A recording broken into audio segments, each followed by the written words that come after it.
So, Ben Mitchell did it. At least that's what the police think, and they've charged the ex-con with suspicion of Lucy Bill's murder. The fallout of the arrest stirs up Albert Square, and one local doubts their own account of what happened on Good Friday and makes a big decision. As the police continue to investigate, startling new evidence emerges, and the Mitchells, Bills and Brunnings are soon knocking lumps out of each other. Many residents question who their friends really are and their future in the square. And as Max swallows his pride, Mick asks Ian some difficult questions. As the families continue the war throughout the week, who will emerge as top dogs?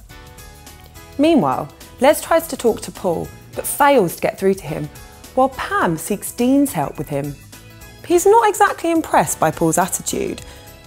Paul decides to tell Vincent some home truths and angrily spits out that he thinks Les and Claudette are having an affair. Spot on that, man. Next, we're on Coronation Street. Dastardly Dan wants vengeance after Leanne's revelation he's a violent sex offender, and he forces his way into her flat while Liz and Simon are there. He gets rough with Leanne and tells Simon that she was a prostitute, but Leanne finds enough strength to knock him over, and they make a run for it. The police descend on Leanne's flat, but after she's released from hospital, she's wounded again when Simon attacks her, verbally and physically. Robert is Man of the Year when he offers to cook Deirdre's beloved stuffed marrow recipe, and Beth tells Tracy her ex-husband is still in love with her. Robert takes Tracy and Ken out to a trade fair. Meanwhile, a woman named Joni turns up on the street looking for him. No prizes for guessing who she is. Tracy, oblivious, wants Rob to stay the night, so he slips out to make a secretive call. "Hi love, working late again?" Then later cancels on Tracy. Confused, Tracy goes to the restaurant and they kiss, but Joni appears. Tracy's in floods, but Robert's soon on her doorstep saying his marriage is over. Elsewhere, Sally's impressed when Kev plans to buy another garage, despite Tyrone's reservations. Tim feels insecure, so gets suited up and down on one knee, and Sally says yes. Finally, we end up in the Dales.